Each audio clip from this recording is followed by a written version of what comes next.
Boa noite para todos os queridos companheiros de Divinópolis, Nova Serrana, Abaeté, Formiga, Piuí. Sejamos todos bem-vindos, e aos companheiros que pela internet também estão ligados conosco. Uma boa noite para todos, boa noite, bom dia, boa tarde, boa madrugada para os que estão pela internet nesse momento ligados conosco.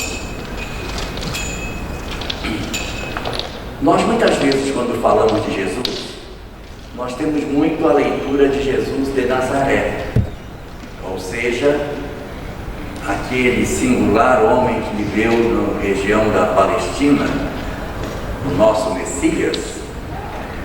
Ocorre que, para a doutrina espírita, a relevância dele para nós é muito maior do que simplesmente ter sido o Messias, ter sido o representante do pensamento divino dentro da nossa humanidade.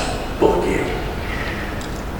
Porque, segundo aquilo que a literatura espírita nos fala, ele é, além de tudo isso, o nosso governador planetário. Ou seja, o espírito responsável pelos destinos do nosso planeta. E na condição de governador planetário, ele que, quando a literatura fala de Jesus, não como Jesus, mas como governador, ele é chamado de o Cordeiro. É como se costuma utilizar nos textos religiosos. Então, quando o Cordeiro recebeu a tarefa de criar na Terra um espaço para que os espíritos pudessem se desenvolver, e aqui termos uma escola espiritual, esse governador planetário, ele construiu todo o fenômeno de edificação do surgimento da raça humana pela vasta caminhada evolutiva que a gente conhece da evolução anímica, até que nós chegamos, vindo, progredindo muito lentamente, até a condição de Homo sapiens. E foi aí, nesse espaço, Vicente, quando a nossa sociedade começou a se organizar, que o Cristo planetário traz para compor a nossa humanidade um grupo de espíritos que não era da Terra. Ele trouxe um elenco de espíritos que não era daqui. Eram espíritos bastante evoluídos do ponto de vista intelectual, mas atrasados moralmente, muito atrasados. E eles vieram para cá exatamente para desenvolver o conhecimento da humanidade e contribuir no aprimoramento genético do nosso projeto biológico. E foi exatamente com a chegada desses espíritos aqui que uma movimentação espiritual bastante singular começa a acontecer na nossa humanidade.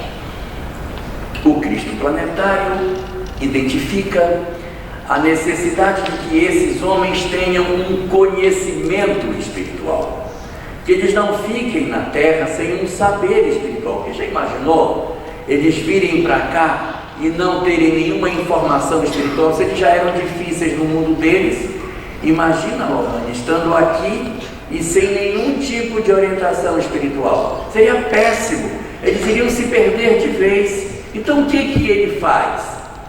Ele então destaca vários missionários diretamente ligados a ele, para que encarnem na Terra, para trazer o conhecimento espiritual não para a humanidade. Não era para todo mundo, só para esse pessoal.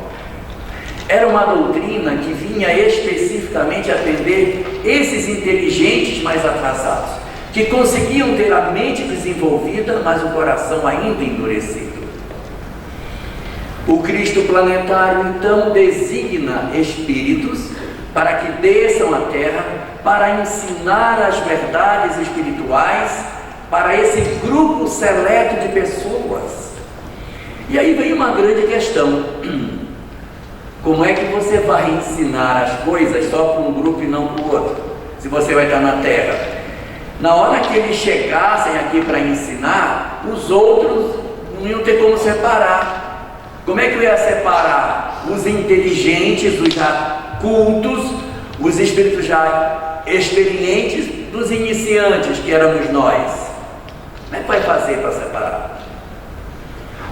Então eles decidem o seguinte: olha, nós vamos fazer o seguinte, essas revelações, elas não serão universais, elas serão revelações locais. Nós vamos entregar essas revelações apenas a portas fechadas. Ninguém vai ensinar isso para todo mundo. Nós vamos ensinar só para aqueles que a gente entender que tem condição de compreender o que eu tenho para falar. E foi assim que, ao longo da história da humanidade, nós tivemos a oportunidade de assistir em várias épocas do nosso mundo e em várias partes do planeta a chegada de doutrinas vindas de origens diversas e que chegavam na Terra para ensinar as verdades espirituais.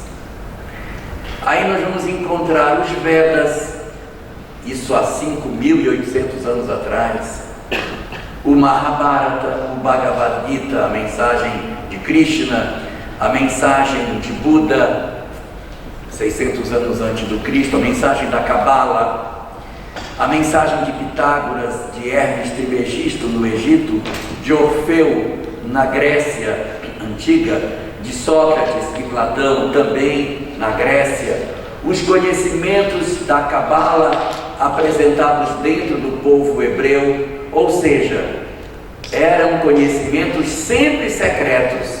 Esses conhecimentos nunca foram entregues para a grande massa das pessoas. Eles isolavam os chamados iniciados e diziam: para vocês a gente vai ensinar tudo, mas eles são ignorantes, eles não sabem. Então deixa eles ficarem com essa religião exterior, porque isso satisfaz a eles. Mas para vocês, as verdades espirituais. Leon Denis, quando trata este assunto na obra Depois da Morte, logo no primeiro capítulo, ele dedica o primeiro capítulo ao assunto chamado A Doutrina Secreta. E o que chama a atenção, Alisson, é que ele poderia ter dado o nome para esse capítulo de As Doutrinas Secretas, mas ele chama A Doutrina Secreta. Por quê? Porque, por incrível que pareça, ela era a mesma. O que os Vedas ensinavam era a mesma coisa que o Krishna ensinava, que era a mesma coisa que o Buda ensinava, que Pitágoras ensinou, que Hermes ensinou, que Orfeu ensinou, que Sócrates, que Platão, que a Cabala. Todas as fontes ensinavam a mesma doutrina, por isso o nome dela, A Doutrina Secreta. E hoje a gente estava mexendo no livro lá que tinha esse nome, Vicente, A Doutrina Secreta, não é? Isso mesmo. O que ocorre? Essa doutrina era a mesma doutrina. E o que ensinava a doutrina secreta? Eu vou revelar para vocês, vocês vão ficar escandalizados. Eu vou dizer de uma vez só aquilo que as pessoas demoravam décadas estudando.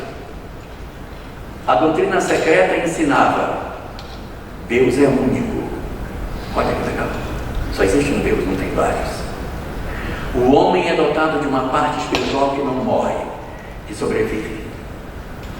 O homem, ao ir para o mundo espiritual, ele será feliz ou infeliz de acordo com o que ele fizer na terra.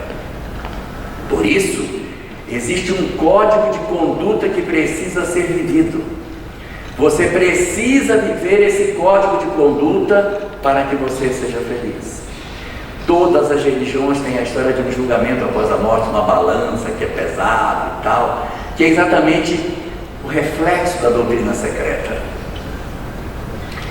Todos os ensinadores da doutrina secreta falavam que, além de existir um Deus único, além de existir a alma imortal, além de existir um código de conduta que tem que ser obedecido, além de existir a lei de causa e efeito, todos diziam da reencarnação. Sim, o espírito volta. Isso é impressionante, porque não é possível que o cara na Índia, o cara na China, o cara na Grécia, o cara no Egito, o cara em Israel, todo mundo dizendo a mesma coisa, chamada a doutrina secreta. E eles falavam da reencarnação, dizendo que se o sujeito não cumpre tudo o que deveria fazer, ele deveria voltar para viver uma nova experiência.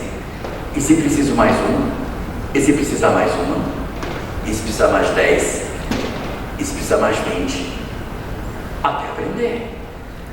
Então nós teríamos várias existências corporais até que nós nos identificássemos com esse código de conduta que era sempre o mesmo. Qual era o código de conduta?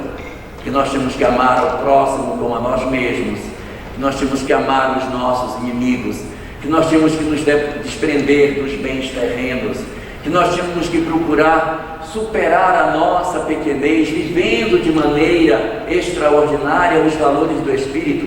Isso era ensinado por todo mundo. Todo mundo. Nós encontramos no pensamento do Buda, mas isso também está nos Vedas, a seguinte frase: ser como o sândalo que perfuma o machado que o fere. Isso não é amor aos inimigos? Só que dito de outro jeito, né? Mas é a mesma coisa. Isso é a mesma coisa. Os ensinamentos são sempre os mesmos. Quando a gente pega a introdução do Evangelho segundo o Espiritismo, contribuições de Sócrates e Platão como precursores do cristianismo, meu Deus do céu, o que tem ali de informação do pensamento de Sócrates e de Platão, que são absolutamente assemelhados àquilo que o Espiritismo nos fala, nós ficamos impressionados. Por quê? Porque é uma mesma doutrina, é uma doutrina que atravessa todas as culturas, todos os povos. Essa doutrina, ela era entregue somente para aqueles que eram vistos como sendo os mais inteligentes, os mais capazes. Os que eram mais burrinhos não recebiam essas notícias espirituais.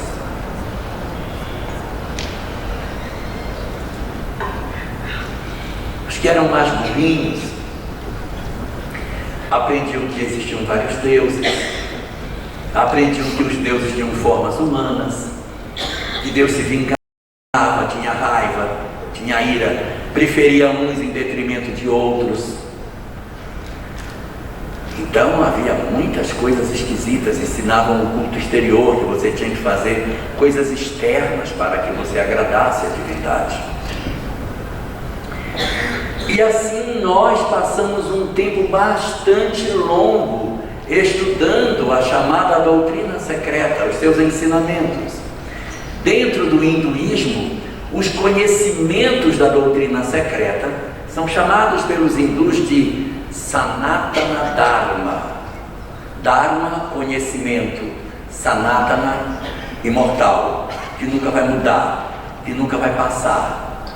Então, por exemplo, um Sanatana Dharma: é preciso amar ao próximo como a si mesmo. Isso não vai passar. Isso, na verdade, é eterno. Isso faz parte do Sanatana Dharma, faz parte da doutrina secreta. Amai os vossos inimigos. Isso também é doutrina secreta, porque é Sanatana Dharma. Nós temos que, de repente, viver de forma a nos desembaraçarmos das coisas materiais. Sanatana Dharma. Isso nunca vai mudar. Mas existem ensinamentos que eles não são eternos, que os hindus chamam apenas de Dharma, mas não é Sanatana Dharma. E Kardec, quando trata sobre isso, no capítulo 1º do Evangelho segundo o Espiritismo, diz que a lei de Moisés tinha duas partes, uma lei civil e uma lei divina. A lei civil era a lei humana, que atendia apenas aos interesses transitórios, e a lei divina atendia aos interesses espirituais e imortais da criatura humana. E desse jeito, essa doutrina, ela foi sendo ensinada, replicada, apresentada, sempre em lugares fechados. Eles estudavam as pessoas e diziam: este é inteligente, vamos levá-lo para o templo, e lá dentro do templo ele vai ser ensinado.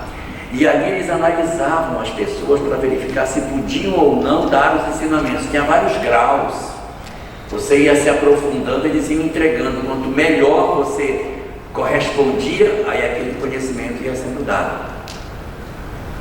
Hermes Trismegisto, que foi um grande desses iniciados, ele dizia o seguinte: o conhecimento espiritual, ou seja, a verdade espiritual, ou ainda a doutrina secreta, ou o Sanatana Dharma, não pode ser entregue para os fracos, porque senão os fracos enlouquecerão. E não pode ser entregue para os maus, porque os tornaria ainda mais perversos. Se os maus se apropriassem do que é um fenômeno obsessivo, de como é que você realiza uma obsessão, ao invés de eles usarem esse conhecimento para libertar as criaturas do processo de sofrimento, eles seriam os promovedores do sofrimento na Terra. É confuso o que eu digo? Não. Quando a gente lê a obra Há 2000 anos, a gente encontra ali um personagem chamado Araxes, um egípcio. Lembra dele? Sabia tudo de mediunidade, de mundo espiritual, de lei de causa e efeito, sabia tudo de tudo, mas muito mal, muito perverso, muito cruel. Ou seja, não adianta você saber todo o conhecimento espiritual se você não tiver a possibilidade de interpretar isso para o bem. Porque acontece uma coisa muito interessante. Essas doutrinas, elas são muito antigas, é muito velho, isso é muito velho, muito velho. Então, como isso era muito velho, as pessoas nem sabiam ler, nem sabiam escrever. Não estava nem escrito no papel isso. As coisas não estavam escritas no papel. Então, como é que eles passavam os ensinamentos para os discípulos?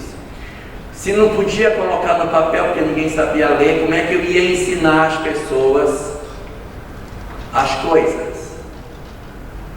Difícil, porque como é que a pessoa vai armazenar um conhecimento se eu não tiver uma maneira prática de fazê-los guardar? Então, por exemplo, os Vedas, que são o mais antigo dele, era tudo em versos. Porque é mais fácil decorar um verso do que um texto em prosa. As pessoas decoram poesias enormes, porque está rimado. Se for um texto sem rima, é mais difícil decorar. Batatinha quando nasce, menina que namora. Como é que vocês decorarão isso? Por quê? Porque coisas rimadas são mais fáceis de serem gravadas. Então, os ensinamentos espirituais, eles eram convertidos todos em poesias, em versos. E depois eles descobriram que tinha um negócio mais eficiente do que verso para gravar. Eu duvido que a gente soubesse tanta letra de música se ela não fosse cantada. Não ia decorar. Só decora porque canta. Então, se cantar é melhor do que poesia. Então, os antigos ensinamentos espirituais não só eram entregues na forma de poesia, como também na forma de música. E as pessoas guardavam as músicas, e quando eles cantavam as músicas, o conhecimento espiritual estava com eles. Não é assim que a gente guarda as músicas? Não é assim que a gente grava quando diz: quero ser manso, ser limpo, ser justo e pobre de espírito ser. Se não fosse cantado, ninguém cantava. Então, música a gente guarda. Vocês já devem ter visto no Velho Testamento os Salmos de Davi, que a gente lê. Eles não são para ser lido, é para ser cantado, porque tudo é música. Todos são música. Davi compunha os salmos como música. Nós não simplesmente não sabemos a melodia, como a gente traduz e perde todo o verso e fica tudo em prosa, mais difícil de guardar. Então era uma estratégia para você guardar o conhecimento usando da música, usando da poesia, usando dessas estratégias para que você pudesse guardar o conhecimento. Era uma coisa incrível os saberes da chamada doutrina secreta. E a doutrina secreta, ela tinha 3 grandes capítulos de informação. O primeiro grande capítulo de informação que a doutrina secreta tinha era a compreensão de Deus, do universo, da criação e de todo o mecanismo de surgimento das nossas existências. A compreensão da criação divina, da presença de Deus na natureza, a existência de um Deus único. Isso tudo era a primeira parte da doutrina secreta. A segunda parte da doutrina secreta era o código moral de Deus. Porque Deus não somente havia nos criado, como tinha também criado um código moral. Nesse código de moral estava: tem que fazer bem ao próximo, tem que amar os outros, tem que fazer a caridade, tem que amar a si mesmo, tem que vencer o orgulho, tem que ser uma pessoa humilde, tem que procurar perdoar os outros, não guardar mágoa. Então tudo isso eram conhecimentos do segundo capítulo, a parte moral da doutrina secreta. Então eles aprendiam sobre Deus e aprendiam sobre a parte moral. Só que tinha um problema. Eu quero ver quem é que convence uma pessoa a ter que perdoar o seu inimigo só na lábia. Porque você diz assim: olha, este ensinamento espiritual aqui diz o seguinte, que se a pessoa fizer mal para você, você vai fazer o bem de volta. Mas não vou mesmo, mas não vou nunca fazer. Não vou. Ele me fez o mal, eu vou dar o troco para ele, eu vou me vingar. Não, meu filho, você não deve se vingar. Vou me vingar, claro.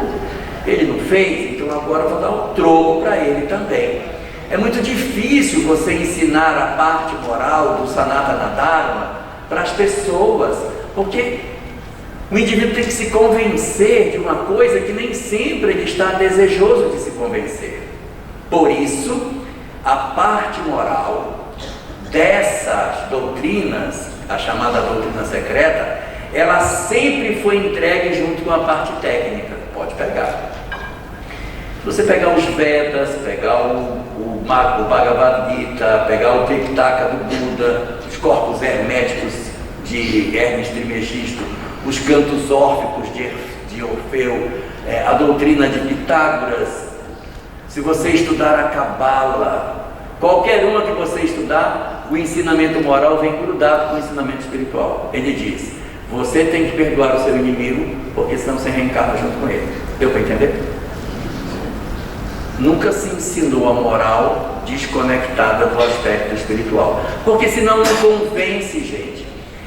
Quem é que vai se convencer, Ivo? Quem vai se convencer de que a gente precisa se transformar se nós estamos ainda cheios de imperfeição moral?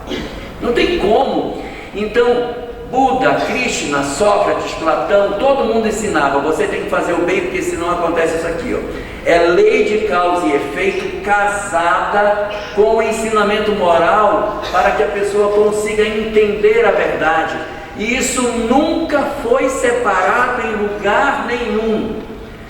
Todos os reveladores que trouxeram a doutrina secreta sempre entregaram as 3 partes juntas, porque ninguém ensina a parte moral se eu não tiver uma compreensão do porquê tem que perdoar. Até nós espíritas, se alguém chegasse e dissesse para nós que a gente tem que perdoar, se olha, você vive numa família difícil, sua mãe é problemática, seu pai é complicado, seu marido é uma pessoa extremamente amarga, seus filhos são rebeldes, sua sogra existe, né? Então, se você vivesse num ambiente tóxico e alguém chegasse e dissesse: você tem que ter paciência com a sua mãe, você tem que perdoar seu pai, você está maluco? Se eu não tiver o conhecimento da reencarnação, Fica muito mais difícil, Alcione, não fica difícil sem o conhecimento da reencarnação? Claro que fica. Se eu não tiver o conhecimento espiritual, é difícil convencer uma pessoa de fazer o processo de entendimento das leis espirituais. Exatamente por isso, doutrina secreta entrega sempre os 3 pacotes juntos. Existe um Deus único, esse é o código de conduta, e aqui estão as leis espirituais: reencarnação, mundo espiritual, lei de causa e efeito, todos os mecanismos para a gente entender como era o processamento da vida. Isso tudo era oferecido na doutrina secreta. Vai estudar Pitágoras? É igualzinho. Vai estudar o pensamento de Sócrates? É uma coisa. Pitágoras passou 30 anos no Egito estudando as doutrinas de Hermes Trismegisto para levar esse conhecimento para a Grécia. Então isso foi entregue muitas vezes por muitas mãos, sempre a mesma doutrina. Eis que um dia chegou o momento em que o governador planetário disse: a doutrina já pode deixar de ser secreta. Está na hora da gente entregar a doutrina para todo mundo. Mestres, não vão entender não. Esse povo é muito difícil. Esse povo é muito complicado. Então o que fez o governador? Ele dividiu os capítulos e disse: eu vou mandar primeiro o primeiro capítulo. Eu vou ensinar às pessoas através de um mensageiro que existe só um Deus. Depois a gente vai fazer o segundo capítulo e depois a gente entrega o terceiro. E veio o primeiro capítulo maravilhoso. Moisés chegou trazendo a ideia do Deus único, não só para uma pessoa, não só para um grupo, ele trouxe para todo mundo. Então a lição de Moisés é a primeira revelação universal. Porque revelação é de várias. São incontáveis o número de revelações. Só que todas elas eram secretas, elas não eram universais. A doutrina que é entregue a Moisés, ela foi entregue para que ela se espalhasse sobre o planeta. E era uma doutrina até simples, porque era só a ideia de ter um Deus único. E certamente alguém vai dizer assim: uma grande besteira saber que só tem um Deus. Isso não muda nada, né? Qual é a diferença? Por que a doutrina espírita fala que o monoteísmo é uma evolução em relação ao politeísmo? É tão bonito, tão romântico acreditar nos vários deuses, né? Os deuses do Olimpo. Não sei por que as meninas gostam tanto do Thor, né? Mas o Thor, Odin, aquela coisa. Por que acreditar num Deus único é um progresso em relação aos vários deuses? Pelo amor de Deus, é tudo a mesma coisa. De onde veio a ideia de que é um progresso? A razão é a seguinte: se eu achar que existem vários deuses, eu vou concluir o seguinte: o Deus que me criou não é o mesmo Deus que criou, por exemplo, os chineses, que estão do outro lado do mundo. Se tem um povo do lado de lá, foi outro Deus que criou. Eu sou criatura de um Deus, eles são criatura de outro Deus. Pode matar? Pode, não tem nada a ver com eles. Eles são criatura de outro Deus, não tem vínculo nenhum. Mas na hora que eu digo assim: todos nós fomos criados por uma mesma fonte, eu não posso matar o outro, porque o outro foi criado pela mão do mesmo Deus que me criou. Então, se o Deus que me criou, criou o outro, embora ele seja diferente de mim, ou ele é puxado, o meu não é, nós somos oriundos da mesma fonte. Então eu não tenho por ele, na verdade, estranheza, porque ele é criatura do mesmo Criador. Eu digo: não, mas o meu Deus foi que criou ele também. Então, se o meu Deus criou a mim, criou a ele, então nós temos um vínculo entre nós, existe uma relação entre nós. Somente a ideia do Deus único seria suficiente para acabar com as guerras no mundo, só isso. Somente a ideia do Deus único deveria acabar com a desigualdade, com o ódio, Porque a ideia do Deus único, ela torna todos nós vinculados à mesma fonte de origem. O mesmo Criador criou todo mundo. E isso é maravilhoso. É esse o grande progresso, Lohane, que eu olho para eles e digo, não, nós somos todos originários do mesmo Criador. Então há uma relação entre nós e nós passamos a nos perceber vinculados uns aos outros e, evidentemente, a animosidade, o ódio, o desamor, a vontade de destruir o outro tem que desaparecer quando você percebe isso. Foi a primeira onda de verdades espirituais, bem simplesinha, porque se você pegar a Torá, nem fala de vida no mundo espiritual, não fala nada dessas questões. A Torá está muito mais preocupada em falar do Deus único, da ideia de um único Deus, sem um aprofundamento em cima das questões morais nem nada. As questões morais viriam depois. E quando foi para se trazer as questões morais, no mundo espiritual houve aquela preocupação. Para trazer a questão moral vai ter que trazer com a parte espiritual junto. Porque se ensinar a parte moral para todo mundo, sem o conhecimento espiritual, eles não vão aceitar. Se aparecer alguém na terra para dizer que tem que amar o inimigo, tem que perdoar as ofensas, que tem que se desprender dos bens terrenos, que tem que eleger o amor como a sua grande virtude, e não disser de reencarnação, não falar de lei de causa e efeito, não falar de transição planetária, não falar de migração, esse pessoal não vai aceitar não. Porque não há como os espíritos verdadeiramente, do jeito que eles são na Terra, tudo complicadinho, aceitarem uma nova forma de imaginar sem a verdade espiritual. Ninguém dá conta. O Buda, quando trouxe a parte moral, ele não foi besta, ele trouxe junto a parte da reencarnação. O Krishna também, o Sócrates também, Hermes também, Orfeu também, Pitágoras também. Todo mundo, quando ensinou moral, trouxe junto as verdades espirituais. Quem será aquele que vai vir à Terra para trazer a segunda parte do Sanatana Dharma sem entregar a verdade espiritual? Porque eles não têm condição de entender, eles são muito ignorantes ainda para entender a verdade espiritual. Os iniciados conseguem, mas a humanidade como um todo, para ser uma revelação universal, eles não conseguirão. Exatamente por isso a segunda revelação é feita pelo governador planetário. Por quê? Porque ele era quem tinha mais amor.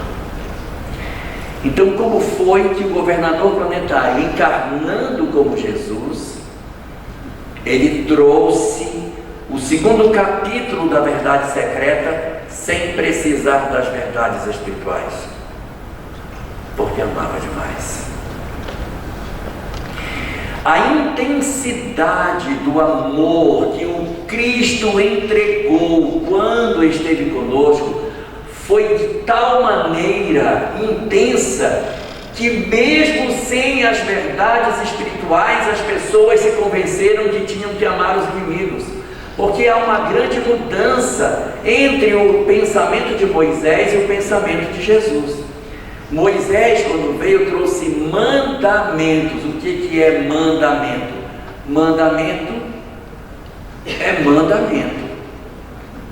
Você vai fazer, porque eu estou mandando. Jesus trouxe ensinamento. Ensinamento é ensinamento. O outro é mandamento. Então o Cristo vem e ensina: amai os vossos inimigos, fazei bem aos que vos aborrecem, bendizei os que vos maldizem, e orai pelos que vos perseguem e vos caluniam. É impressionante a habilidade do Cristo em nos estimular ao amor, usando as mais diferentes estratégias para que a gente aprendesse sobre isso. Então, ele vem trazer uma mensagem, e o único instrumento que ele tinha para que as pessoas se convencessem de seguir a sua mensagem era impregná-la de uma intensidade de amor tão profunda que as pessoas ficassem impactadas com aquilo e se transformassem. Não era exatamente a palavra, era o sentimento que acompanhava a palavra. Porque eu posso aqui abrir um sermão da montanha e dizer para vocês: bem-aventurados os pobres de espírito, porque deles é o reino dos céus. Bem-aventurados os que sofrem, porque serão consolados. Não vai resolver nada. Por quê? Porque eu não tenho a energia para impregnar as palavras com aquilo que o Cristo dizia. Se uma mulher está para ser apedrejada e eu disser: atire a primeira pedra, os presentes de pecado, morre apedrejado ela e eu.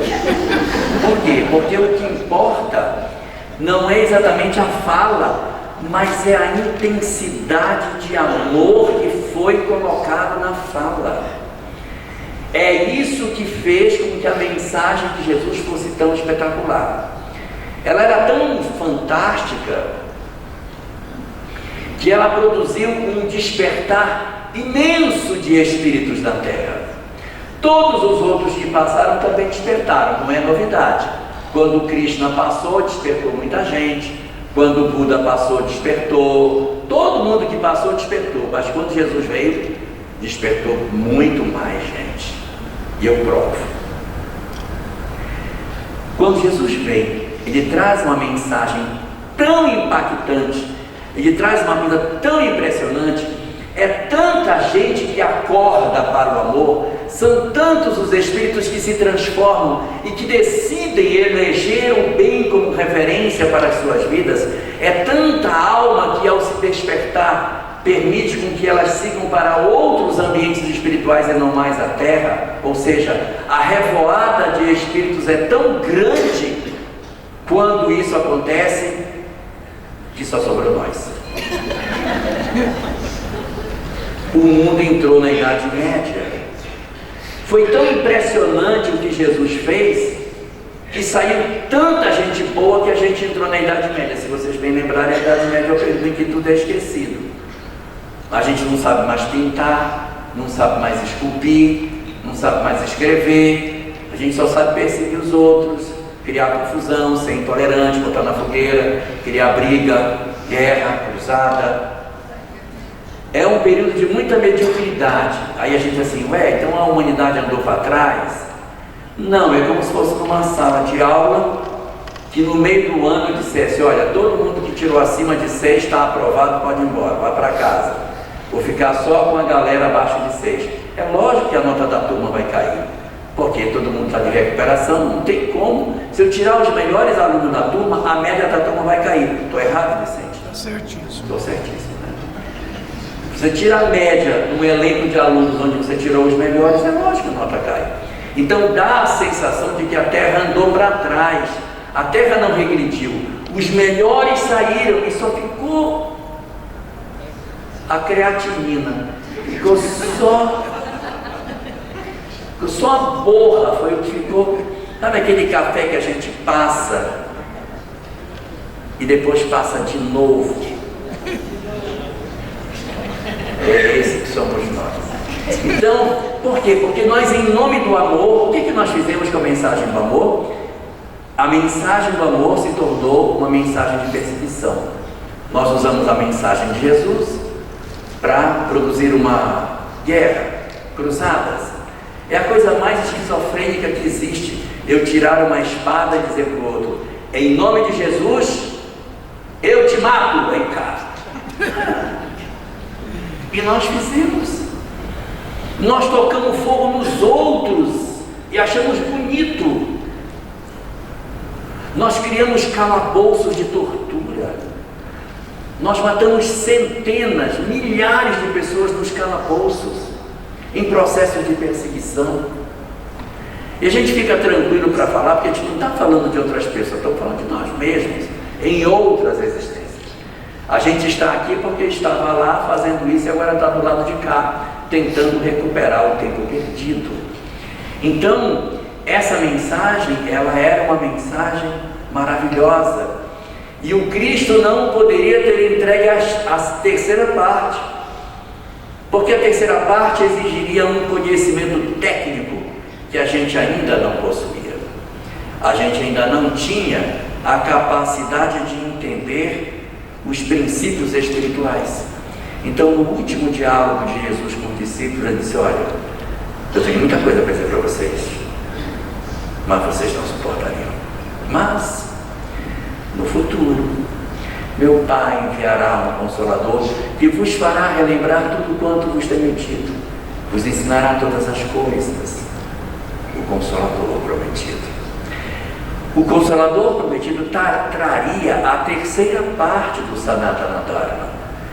É aí que ele vai justificar as falas de Jesus. Por que ele dizia que tem que amar o inimigo? Agora eu já sei, olha aqui, a encarnação.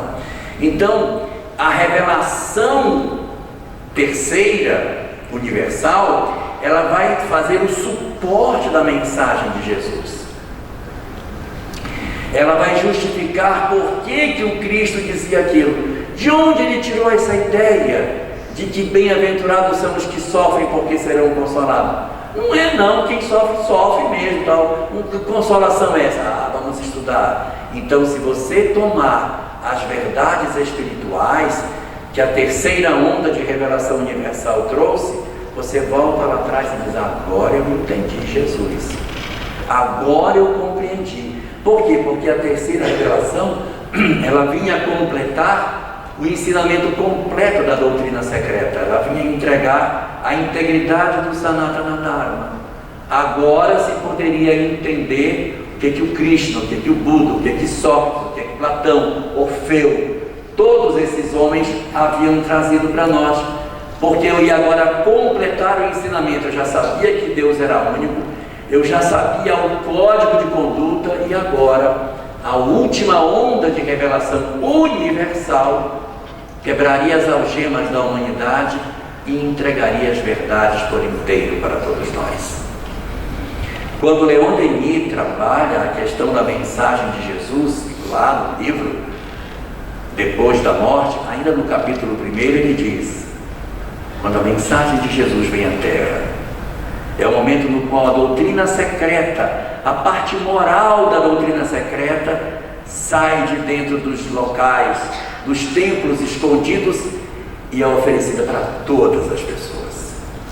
É a primeira vez na história da humanidade, meu Deus do céu, é a primeira vez que as verdades espirituais, morais, são entregues para todas as pessoas. Porque antes, esse conhecimento existia. Se eu for vasculhar, tem.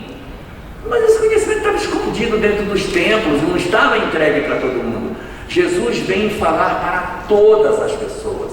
Vem falar do amor, vem ensinar as verdades da conduta da criatura humana, justificando as profecias que existiam sobre ele, quando diziam: abrirei a minha boca em parábolas e publicarei coisas ocultas desde a fundação do mundo. Na verdade, já se sabia, não era oculto assim, mas para o grande público nunca tinha sido dito, só para o grupo de discípulos. E é tão impressionante a capacidade de amar do Cristo, que os seus discípulos têm um comportamento diferente de todos os outros iniciados. E eu não estou falando mal do Buda, não estou falando mal de Krishna, não estou falando mal de ninguém, não. Estou só analisando. Quando Jesus ensina a sua doutrina, ele fala tanto de amor, ele ensina tanto de amor, que depois da sua crucificação, o que é que os seus discípulos fazem para alcançar a iluminação? O que os discípulos de Jesus fazem? Se recolhem no meio do mato e vão viver isolados do mundo, orando. O que fazem os discípulos de Jesus? Criam a casa do caminho e vão juntar os miseráveis, os famintos, os desgraçados, os esquecidos.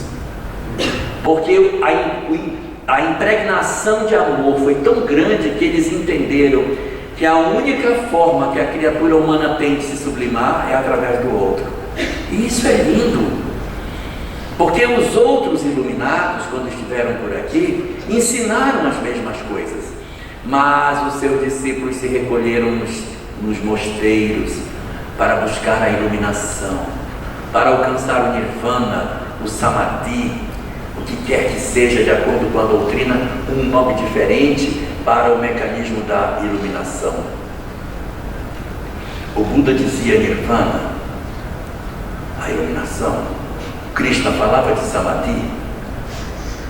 Dentro da Cabala judaica, nós falamos sobre o crescimento do espírito para que ele consiga entrar no Pardes, alcançar a iluminação. E assim todos os demais estudiosos das doutrinas secretas falavam sobre isso, mas sempre numa busca espiritual, no caminhar do homem na direção de Deus. E o cristianismo disse, não, você vai para Deus, mas é através do próximo. É se doando ao outro que você se conecta ao divino. E isso é a grande novidade. Por quê? Porque a doutrina de Jesus, sinteticamente, está centrada no amor. A base dela é fundamentalmente o amor. E ele era realmente muito curioso na forma de apresentar os seus ensinamentos. Muita gente analfabeta naquela época também. Muita gente. Como é que esse conhecimento ia chegar para as pessoas que eram analfabetas?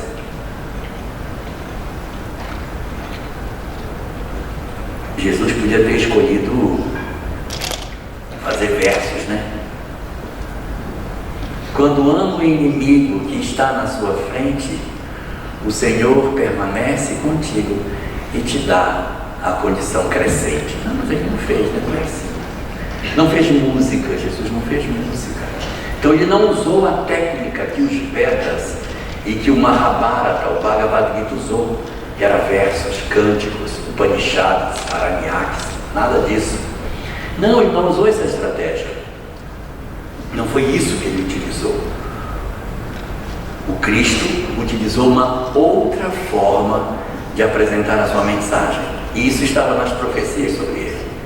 Quando dizia, abrirei a minha boca em parábolas e publicarei coisas ocultas desde a fundação do mundo. E alguém pode dizer assim, parábola. Essa parábola é uma coisa muito simples, qualquer um faz parábola, só querer, só contar uma história e faz. É verdade, só querer. O Velho Testamento tem 49 livros e é dessa grossura. O Novo Testamento tem 27 e é dessa finura. Então, no Velho Testamento existe muito mais texto, muito mais história, tem muito mais livro, tem muito mais páginas, muito mais letra, que é bem maior. O Novo Testamento bem menorzinho. É nesse Novo Testamento que estão os evangelhos, a história de Jesus. Nesse Novo Testamento, Jesus aparece contando 26 parábolas diferentes. 26. Somando essas 26 parábolas com mais os 14 ditos parabólicos, que não chega a ser uma parábola, mas são imagens de comparação que ele também faz, dá 40. Vamos ficar só com os 26, que é parábola mesmo, para não também forçar demais. São 26. Então, em boa matemática, Vicente que é bom de matemática, ora, se no Novo Testamento, que é bem menor, tem 26 parábolas, aqui, que é menor, no Antigo Testamento, que é muito maior, tem 2. Só tem 2. Tem uma parábola que é contada pelo profeta Natan, quando visita o rei Davi, que havia engravidado a mulher de Urias. Ele conta a história de uma ovelhinha, que a história é assim, né? Ele diz assim, Senhor, havia um homem que tinha uma única ovelhinha, mas tinha um outro que era muito rico e tinha muitas ovelhas, e esse homem que era rico roubou a única ovelhinha, que tinha só uma, e ficou com a ovelhinha dele para ele, e o outro ficou sem nenhuma. E aí o rei Davi diz assim, como? Me dê o nome desse homem que eu mesmo vou matá-lo, me dá o nome dele. Aí Natan diz, é o Senhor. Porque Urias tinha só uma esposa, ele toma a esposa de Urias e casa com ela, e aí o Urias ele acaba então, inclusive levando Urias para a frente mais quente de batalha, e até desencarna na batalha, e ele pega a mulher de Urias para ele. Essa é uma história. E a outra é uma parábola narrada no livro de Isaías, quando Isaías conta a história de um homem que plantou uma vinha, a vinha cresceu, deu uvas. O homem então tirou as uvas e levou as uvas para um lagar, pisou as uvas, fez o vinho. Quando provou, o vinho era azedo. Aí ele foi arrancou as uvas, que as uvas davam vinho ruim. É até uma parábola parecida com as parábolas de Jesus, que é até um jeitão das parábolas dele. Gente, só tem essa, não tem mais nenhuma, só tem essa. Porque eu vasculhar o texto inteiro, só vai sair duas. São as duas únicas parábolas. E Jesus contou 26. E isso faz sentido quando a gente diz: uau, abrirei a minha boca em parábolas e publicarei coisas ocultas desde a fundação do mundo, porque realmente a estratégia da qual o Cristo se serve para ensinar as suas notícias espirituais é através de parábolas. E o que a parábola tem de bom? Por que ele usa parábolas? Porque a parábola ela guarda o conhecimento para a gente poder levar isso gerações após gerações. Se eu disser um conhecimento espiritual para vocês em forma de prosa, olha, o espírito depois da morte, vocês não vão guardar, gente. Nem eu guardo, ninguém guarda, não tem como guardar, é ruim de guardar texto. A gente só guarda texto na época que a gente era menino. Não? Quer ver uma coisa? Vou descobrir quem tem minha idade aqui. O que é uma ilha? Uma ilha é uma porção de terra cercada de água por todos. Quem respondeu tem minha idade. Reparem que eu sou do Amapá. Sou do Amapá. Mas era a mesma resposta no Brasil inteiro. Uma ilha é uma porção de terra cercada de água por todos os lados. Tinha que decorar isso. Hoje, se você perguntar o que é uma ilha, os meninos vão dizer: é um trem assim, cercado por um trem assim, um trem sem jeito assim e tal. Mas não sabe, não há uma padronização na resposta, né? Mas antigamente havia essa padronização. E o Cristo, então, para não ter a dificuldade de nós guardarmos o conhecimento, ele contava histórias.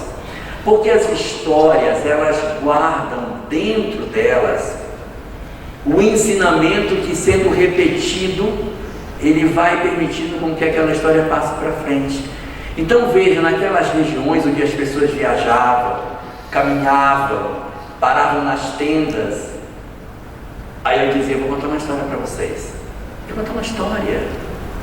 Então assim, ali naquelas paragens à beira dos oásis, na sombra das palmeiras, nas tendas no meio do deserto, as pessoas diziam: vou contar uma história para vocês. Era uma vez um homem que tinha 2 filhos, e o mais novo deles disse: pai, me dá a metade do que me pertence. E o filho, tomando aquilo que lhe era seu, foi para a luz do pai. Então, as histórias, elas têm um poder imenso da gente guardar o conhecimento.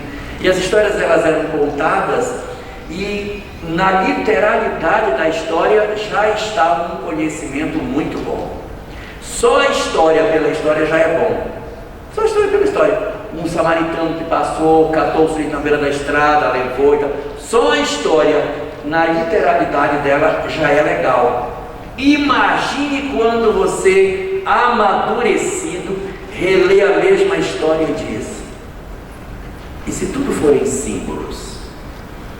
E se na verdade todo esse conhecimento que ele está colocando não for literal? E se esse homem não estiver descendo de Jerusalém para Jericó? Se ele estiver descendo da espiritualidade para a materialidade? E se os salteadores não forem materiais, forem os salteadores espirituais? E se o vinho e o óleo não forem vinho e não forem óleo? E se a sua montaria não for uma montaria? Se a hospedaria não for uma hospedaria? Se tudo forem símbolos, novas interpretações surgem. E dentro da cultura judaica, existe um hábito muito grande de estudar as histórias, analisando-a em várias ondas. A primeira onda de estudo de uma parábola, os judeus chamam de Pshat, P-S-H-A-T, Pshat. Significa literal, é ler a história pela história.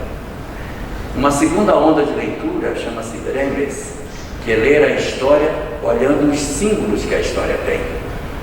Então o óleo representa a luz do esclarecimento, o vinho significa a alegria do consolo. Então, quando o homem colocou óleo e vinho, ele colocou esclarecimento e consolo para o que estava caído. A gente nunca deve socorrer alguém só com consolo, nem só com esclarecimento, mas tem que deitar óleo e vinho nas feridas. E aí você vai fazendo uma interpretação simbólica de cada objeto que a parábola tem. E aí você desdobra coisas impressionantes, saindo do Pshat e indo na direção do Remes. Doutrina espírita faz muito bem Remes, tem muita coisa boa. Torres Pastorino, no livro A Sabedoria do Evangelho, entrega muito Remes ali, que é a reflexão simbólica dos textos. Mas os judeus também fazem uma terceira coisa, que eles chamam de drash. Drash é contextualizar, porque uma coisa é você conhecer o símbolo das coisas, a outra é você perguntar a si mesmo: quem sou eu na parábola? Eu sou o caído? Eu sou o sacerdote? Eu sou o levita? Eu sou os que assaltaram o homem na beira da estrada? Quem sou eu? Sou o samaritano mesmo? Ou eu sou o homem da vinha que cobra pelo serviço que faz? Ou eu sou a montaria que botaram em cima de mim para eu levar o cara para a hospedaria? Quem sou eu? Isso chama-se drash, para que a pessoa faça uma reflexão pessoal sobre o texto. E o último giro em português não dá para fazer porque perde todo sentido, mas faz em hebraico, chama sud. A gente faz usando as letras em hebraico, o sentido que cada uma delas tem, até o formato, a numerologia dessas letras, é uma coisa que em português não dá para realizar. Então a gente fica só nas três: Pshat, Remes, Drash. E quando a gente foi amadurecendo, a gente voltou a reler as mesmas histórias, encontrando coisas incríveis. E todas as vezes que nós visitamos as histórias que Jesus contou, nós vamos ficando cada vez mais encantados com aquilo que ele nos ensinou. Vou provar para vocês o que eu estou dizendo. No capítulo 13 de Mateus, Jesus oferece 7 parábolas. Dessas 7, 6 delas começam com a mesma frase: o reino dos céus é semelhante a. Então ele diz: o reino dos céus é semelhante a. Aí vamos lá, olha o que é o reino dos céus. Um homem que plantou trigo durante o dia, quando foi à noite, o inimigo veio e plantou joio. Os empregados queriam tirar o joio do meio do trigo. Não, deixa crescer. Quando chegar a hora da ceifa, a gente colhe. O joio a gente coloca para amarrar, para tocar fogo. E o trigo a gente coloca no celeiro. E assim foi feito. Então, o reino dos céus é semelhante a um plantio de trigo misturado com joio. Logo em seguida, aí diz: o reino dos céus é semelhante a. Agora vai outra. Há uma semente de mostarda, que é a melhor das sementes, mas quando cresce é a maior das árvores, em que as próprias aves vêm fazer ninho delas. Bom, a mostarda não é a menor semente, mas é bem pequenininha. E também não é a maior das árvores. Veja umas imagens que o pessoal faz, parece um jequitibá, assim, quando aparece. Não, a mostarda é um arbusto assim. Comparado com uma couve, ela é bastante grande, mas ela não é a maior das árvores. E o passarinho faz ninho nela, porque lá naquela região não tem onde ele fazer mesmo, porque não tem árvore, ele tem que se contentar com o arbusto que aparece para ele. Então, os pássaros fazem, mas ela é uma árvore, não 2 metros de altura mais ou menos, não é muito grande. Agora, o que tem a ver plantio de trigo com joio, com semente de modo, não tem nada a ver, mas ele diz que é a mesma coisa. Aí para piorar, ele diz assim: o reino dos céus é semelhante a... Pronto, agora ele vai tirar a dúvida. Aí ele diz: o reino dos céus é semelhante a uma mulher que está preparando a massa e pega fermento e coloca dentro da massa. Põe um pouco de fermento dentro da massa, mistura, deixa descansando, quando volta, a massa havia fermentado, levedou a massa toda, e então ela, com aquele pouco de fermento, levedou tudo. Não tem nada a ver isso com aquilo. Aí ele, achando que não tinha sido suficiente, disse: eu vou contar mais uma para vocês. O reino dos céus é semelhante a um homem que encontrou um terreno, e dentro desse terreno tinha um tesouro escondido. Quando ele descobriu que tinha aquele tesouro, ele foi e vendeu tudo que tinha para comprar aquele terreno por causa do tesouro que estava lá. A gente ficou pior agora, porque a gente não sabe mais com o que parece. E quanto mais ele conta, pior fica, porque parece com joio com trigo, parece com uma semente mostarda, parece com um trigo, com um fermento dentro da massa, parece com um tesouro escondido dentro de um terreno. E aí ele diz assim, vou contar mais uma: o reino dos céus é semelhante a isso. Agora ele explica. O reino dos céus é semelhante a um homem que encontrou uma ostra que tinha uma pérola maravilhosa, de grande valor. Pois o homem foi e vendeu tudo que tinha para comprar aquela pérola que estava dentro da ostra. Isso é até parecido com a história do terreno, até mais parecido, até, mas não explica muita coisa não. Meu Deus, o que será isso?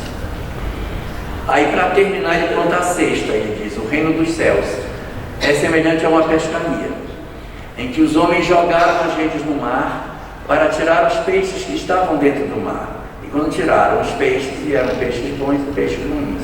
Eles separaram os bons dos ruins e juntaram os peixes bons. Aí você fica pensando: meu Deus, quando eu pensei que eu tinha entendido, eu desentendi tudo, porque são 6 histórias completamente diferentes. Elas não têm correlação, elas não se juntam, Sione, não se juntam. Patrícia, eu não consigo entender por que elas são ditas como semelhantes, se elas são tão distintas. É preciso que você olhe com bastante atenção para que você descubra qual é o fio de conexão entre todas essas histórias. E você vai descobrir que quando a semente de trigo foi plantada, ela foi colocada dentro da terra.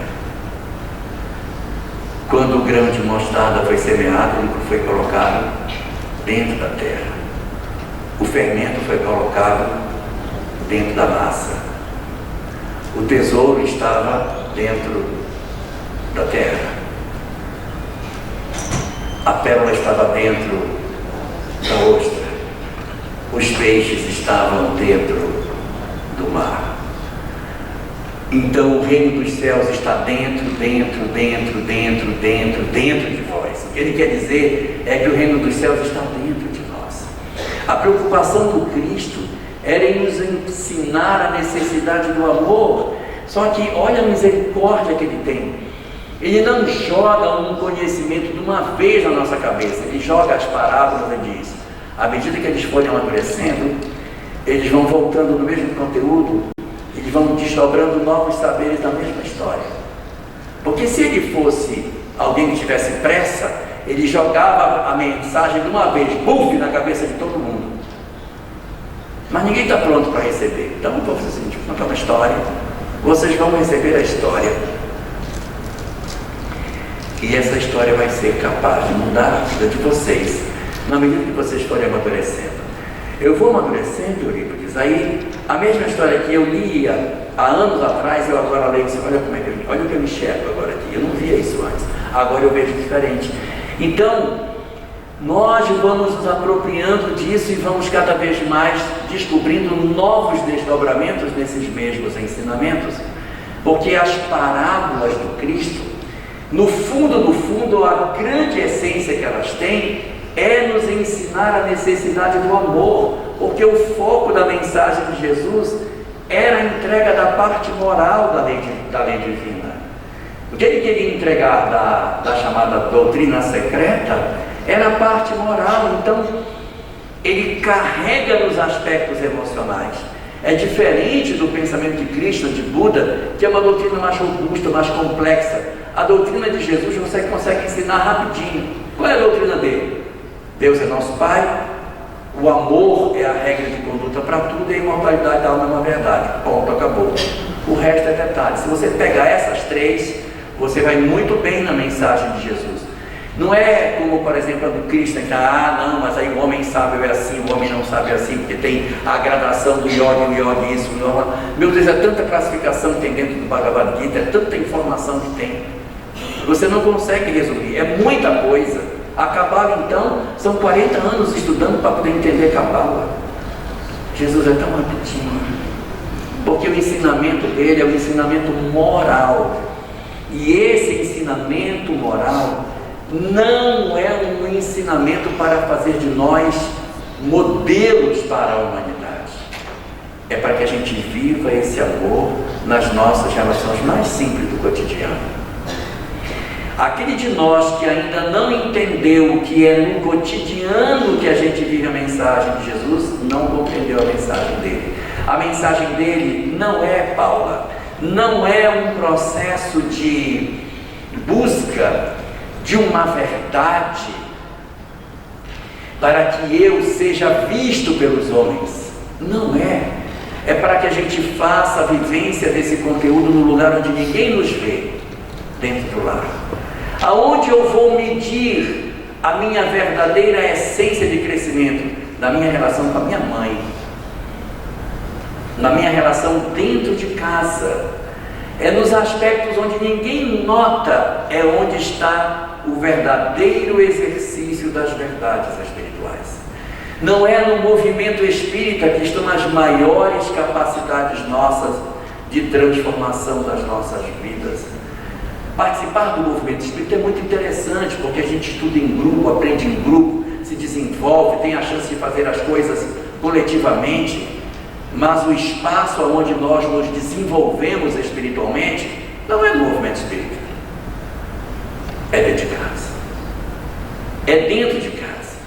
Se alguém tem dúvida do que eu estou falando, já que vocês gostam tanto de Emmanuel, deem uma olhada naquele livro Renúncia, Alcione. Vocês viram quantas creches a Alcione construiu? Quantos centros espíritas ela fundou? Vocês viram? Só quantos centros ela fundou? Não fundou nenhum. Não fez nada disso. A que Alcione se dedicou? Só a família. E isso não fez dela um espírito menor. Túlio Lentulus foi senador, seu nome está na história. Lúcia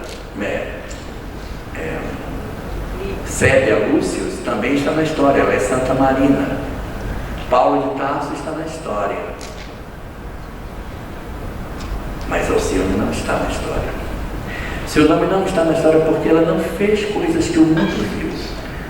Os espíritos sublimados, eles não são vistos porque fazem coisas extraordinárias. Eles colocam grandeza nas pequeninas coisas que eles fazem. Então, na hora que vai botar um filho para dormir, na hora que vai alimentar um pai idoso, na hora que você tem que conviver com uma pessoa difícil dentro de casa, na hora que você vai exercitar o sentimento superior que você tem, é aí que você mostra a sua superioridade.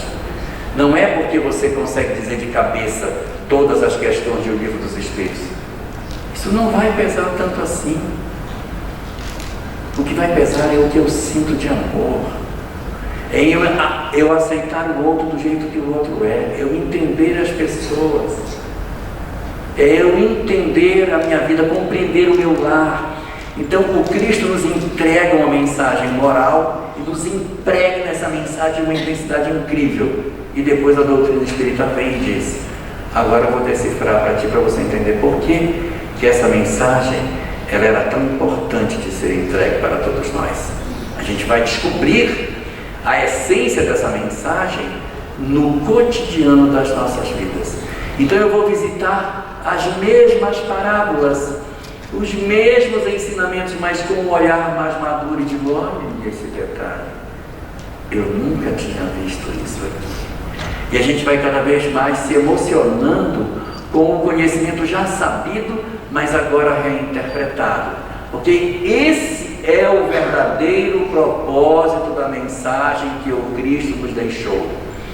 Não é que a gente saiba, é que a gente viva essa mensagem. Só para terminar, vocês devem lembrar, com certeza, da conversão de Paulo de Tarso na estrada de Damasco, lembra?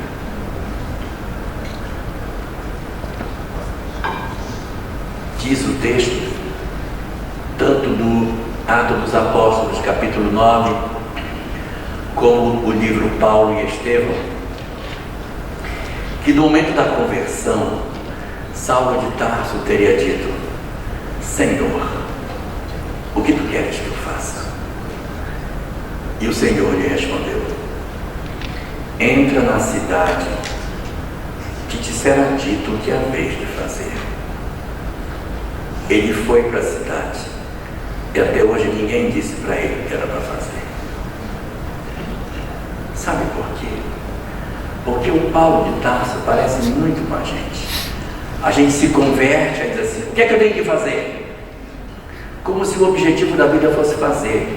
A pergunta certa que Paulo deveria ter feito é: Senhor, o que tu queres que eu sinta? E não que eu faça. Porque eu posso fazer sem sentir, mas todo mundo que sente, faz. Muitos de nós estamos apenas na pele daquilo que a mensagem de Jesus nos fala, fazendo sem sentir o que faz, quando nós deveríamos fazer porque sentimos o que fazemos. Então, quando a gente se defronta com a mensagem espírita, o nosso grande momento de reflexão não deve ser: Senhor, o que tu queres que eu faça? Eu quero que tu cuide do teu pai. Oh, meu Deus, então eu vou cuidar. Bora, come, bora. Estou cuidando, né? Estou cuidando. Deus pediu, estou fazendo, estou cuidando. Come, toma banho, sabe? E aí ele, coitado, fica ali abandonado, largado, jogado num canto da casa sem que ninguém veja. Eu sou do IBGE, eu posso contar isso para vocês que é verdade. Quando o recenseador passa na casa das pessoas, ele pergunta: quantas pessoas moram nessa casa? Aí você mora 4 pessoas, mora fulano. Depois que a pessoa diz quem mora, o recenseador pergunta: há além desses algum idoso que mora na casa? Sabe por que ele pergunta se há algum idoso? Porque as pessoas esquecem dos idosos. E isso é muito triste. Então o recenseador faz um reforço. Não tem nenhum idoso que foi esquecido na hora da contagem. Ah, eu mesmo. Tem meu avô, que está esquecido dele. Então, o grande objetivo é que a gente faça as coisas sem que ninguém precise ver. Eu não faça para ser visto pelas pessoas, mas eu preciso sentir. Porque o que liberta verdadeiramente as nossas almas é nós sentirmos na profundidade dos nossos corações. As parábolas do Cristo, elas estão cheias de amor, porque às vezes a gente passa por cima do texto e nem enxerga o momento em que o amor se manifesta. Parábola do bom samaritano. Se vocês olharem, quando o samaritano enxerga o homem, diz assim: e vendo-o, moveu-se de íntima compaixão. É isso que importa da parábola, mover-se de íntima compaixão. Quando o pai da parábola do filho pródigo estava esperando o filho, e ele aparece assim, e seu pai, vendo-o, quando ele está voltando, moveu-se de íntima compaixão. É esse mover-se de íntima compaixão que é o objetivo da mensagem de Jesus.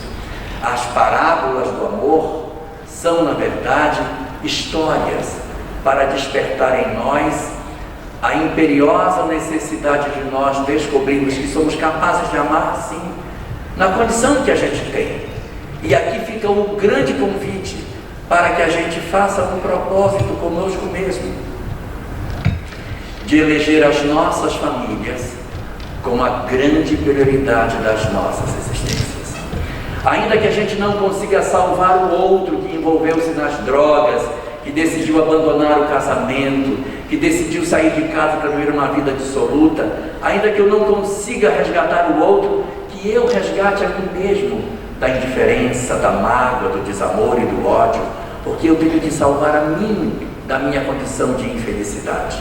O outro fará o movimento que ele achar que é correto, mas eu preciso usar o Evangelho a meu próprio benefício, sem perguntar, como Paulo de Tarso: Senhor, o que tu queres que eu faça? Mas que a gente saia daqui indagando na profundeza dos nossos corações: Senhor, o que tu queres que eu sinta? E o Senhor nos responderá: entra na tua casa e te será dito o que haver de fazer. Uma boa noite para todos.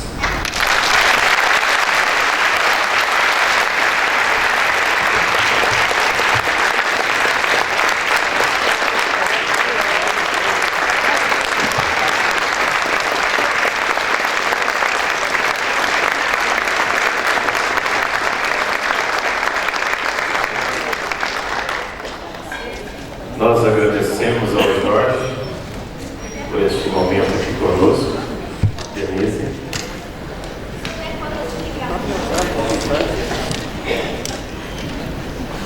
Jorge, mais uma vez, muito obrigada pela sua